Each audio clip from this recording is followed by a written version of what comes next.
اعوذ باللہ من الشیطان الرجیم بسم اللہ الرحمن الرحیم وَأَن لَّوِ اسْتَقَامُوا عَلَى الطَّرِيقَةِ لَأَسْقَيْنَاهُم مَّاءً غَدَقًا لِّنَفْتِنَهُمْ فِيهِ وَمَن يُعْرِضْ عَن ذِكْرِ رَبِّهِ يَسْلُكْهُ عَذَابًا صَعَدًا وَأَنَّ الْمَسَاجِدَ لِلَّهِ فَلَا تَدْعُوا مَعَ اللَّهِ أَحَدًا صدق اللہ العظیم۔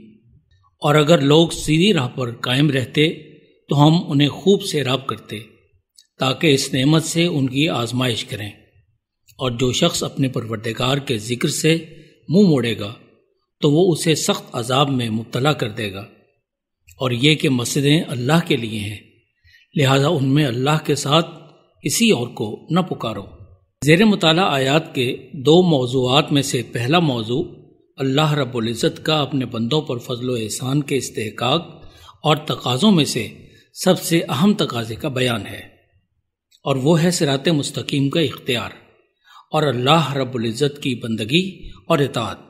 ارشاد ہوا وَأَن لَّوِ اسْتَقَامُوا عَلَى الطَّرِيقَةِ، اگر اللہ کے بندے اس راہ حق پر جو ان پر رسالت مآب صلی اللہ علیہ وسلم کے اپنے فرائض رسالت بآحسن ادا کرنے اور قرآن عظیم کی دعوت و تعلیمات پر ایمان لا کر اسوہ عمل بنانے کے نتیجے میں روشن ہوا، استقلال، عزیمت اور اخلاص کے ساتھ ڈٹے رہیں، تو اللہ رب العزت اپنی معمول کی رحمتوں، برکتوں اور نعمتوں سے کہیں زیادہ فضل و کرم سے نوازتے ہیں۔ لَأَسْقَيْنَاهُم مَّاءً غَدَقًا، اللہ فرماتے ہیں کہ ہم انہیں خوب سیراب کر دیں گے۔ زمین کی سربلندی اور شادابی اور اس کے نتیجے میں اسباب عیش کی فراوانی، زندگی کی کشائش اور آسودگی، انسانی زندگی کی ہر ضرورت نہایت وافر طور پر رب العالمین بہر طور فراہم کرتا ہی ہے، مگر اپنے خاص بندوں کے لیے ان نعمتوں کو نہایت خوشگوار اور لطف حیات کا باعث بنا دیتا ہے۔ یہاں معاون یعنی پانی کے نزول اور بکثرت عطا کا ذکر ہے۔ پانی انسانی زندگی کا نہایت لازمی، بنیادی اور ضروری عنصر ہے، اسی سے اس کی تخلیق ہوئی۔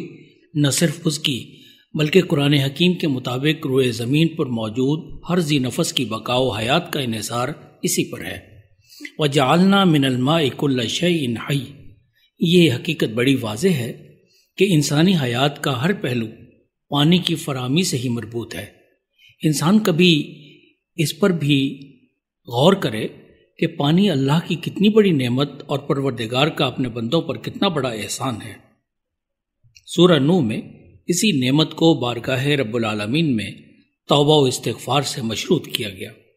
استغفروا ربکم انہ کان غفارا، اپنے رب کی بارگاہ میں مغفرت طلبی کرو کیونکہ وہ بہت بخشنے والا ہے۔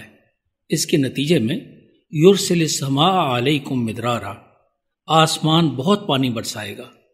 قرآن کریم ہی میں کسی اور جگہ بتایا گیا کہ اللہ کے بندے اگر اس کی اطاعت و فرما برداری کا رویہ اور اس کے قانون، حکم اور فیصلوں کے نفاذ کا راستہ اپنائیں گے تو وہ پروردگار زمین و آسمان سے اپنی نعمتوں، برکتوں اور رحمتوں کے دروازے کھول دے گا۔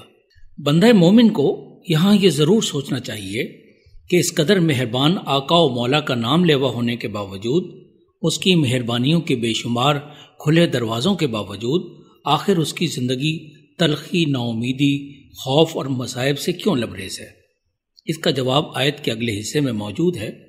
اللہ کا اپنے بندوں کو بے پایہ نعمتوں سے سرفراز کرنے کا ایک مقصد ان کا امتحان بھی ہے، لِنَفْتِنَهُمْ فِيهِ، تاکہ ہم اپنے بندوں کو ان نعمتوں کے ذریعے آزمائش میں مبتلا کریں، ان کو جانچیں کہ وہ ان نعمتوں کا شکر ادا کرتے ہیں یا منعم حقیقی اس کی بندگی، اس کے ساتھ وفا کے تقاضے بھول کر ان میں مست ہو جاتے ہیں، ان نعمتوں کو اس کے مقرر کردہ حلال راستوں پر صرف کرتے ہیں یا ممنوع طریقوں سے لٹاتے ہیں۔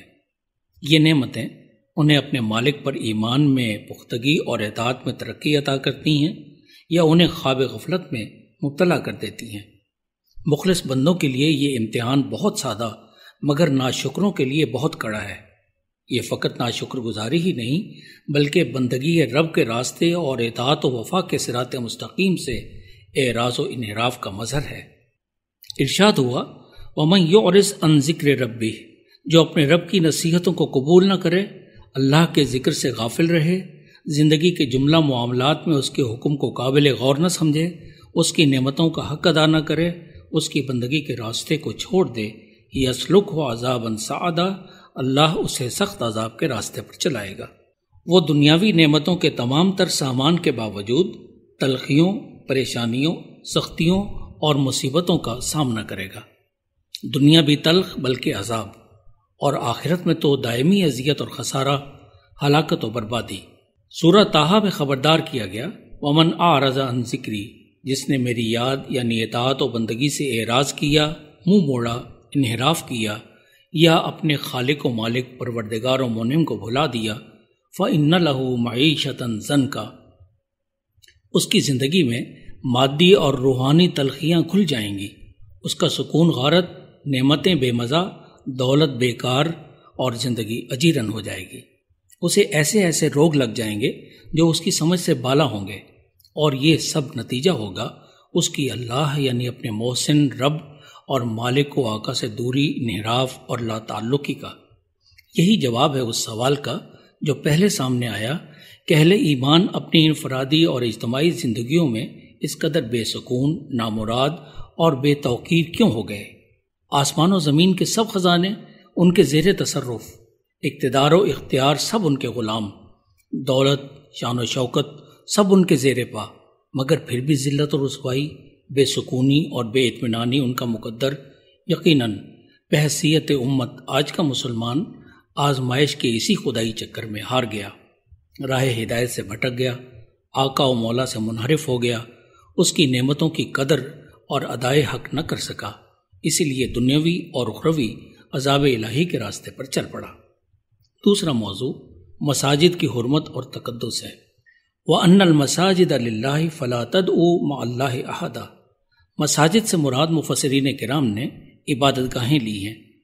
حضرت سعد بن جبیر رضی اللہ تعالیٰ عنہ کے نزدیک وہ اعضاء جن پر آدمی سجدہ کرے، یعنی ہاتھ، گھٹنے، قدم اور پیشانی، یعنی یہ اعضاء اللہ کے بنائے ہوئے اس کی ملکیت ہیں، انہیں اللہ کے سوا کسی اور کی عبادت کے لیے استعمال کرنا جائز نہیں۔ حضرت حسن بصری رحمہ اللہ کے نزدیک مساجد سے مراد ساری روئے زمین ہے کہ حضور علیہ الصلوۃ والسلام نے فرمایا، جعلت لی الارض مسجدا وطہورا، میرے لیے تو ساری زمین مسجد اور پاکیزہ قرار دی گئی ہے۔ مفہوم یہ ہوا کہ روئے زمین پر کہیں بھی اللہ کے ساتھ شرک، اس کی مخالفت، اس کی بندگی سے انحراف کا کوئی کام نہ ہونے پائے۔ یہی اللہ کا حق، رسالت کا مشن اور قرآن کا مطلوب و مقصود ہے، لِیُظْہِرَهُ عَلَى الدِّینِ کُلِّهِ وَلِتَکُونَ کَلِمَۃُ اللہِ ہِیَ الْعُلْیَا، اللہ کا اختیار و اقتدار، اس کا نظام، اس کا حکم ہر چیز، ہر فکر اور ہر عمل پر غالب آ جائے، اس کا کلمہ ہی سربلند ہو جائے۔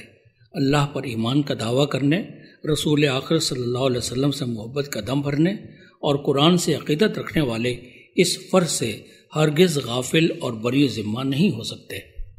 مسجد جو اسلام کا شعار اور اللہ کا گھر ہے، اس کی عظمت کا نشان، اس کی بندگی کا مرکز اور اہل ایمان کی جملہ دینی اور دنیاوی سرگرمیوں کا محور ہے، روئے زمین پر نہایت محترم اور مقدس مقام کا درجہ رکھتی ہے۔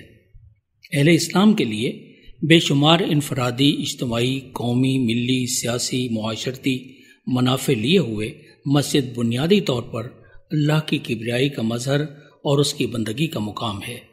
اس لیے قرآن نے واضح طور پر حکم دیا کہ تمام عبادت گاہوں، بالخصوص مساجد میں اللہ کے ساتھ کسی اور کی بندگی ہرگز نہ ہو، اور نہ ہی ایسے کام کیے جائیں جو اللہ کے حکموں کی خلاف ورزی ہوں، باطل اعمال کے ظہور، فاسد عقائد کے پرچار کا موجب ہوں۔ دنیا کے ایسے کام جن میں دین کا کوئی پہلو موجود نہ ہو مسجد میں نہیں کرنے چاہیے۔ امت کے اختلاف و انتشار کا کوئی منصوبہ مسجد میں نہ بنایا جائے۔ اللہ کی مخلوق کو اذیت دینے والی کوئی سرگرمی یا مسجد کے تقدس و حرمت کو پامال کرنے والی کوئی کارروائی نہ کی جائے، کیونکہ ان سب کا نتیجہ گھر والے کی توہین کی صورت میں نکلے گا۔ This program is the sole property of Central Productions, Pakistan Broadcasting Corporation, Islamabad. Piracy in this regard is illegal.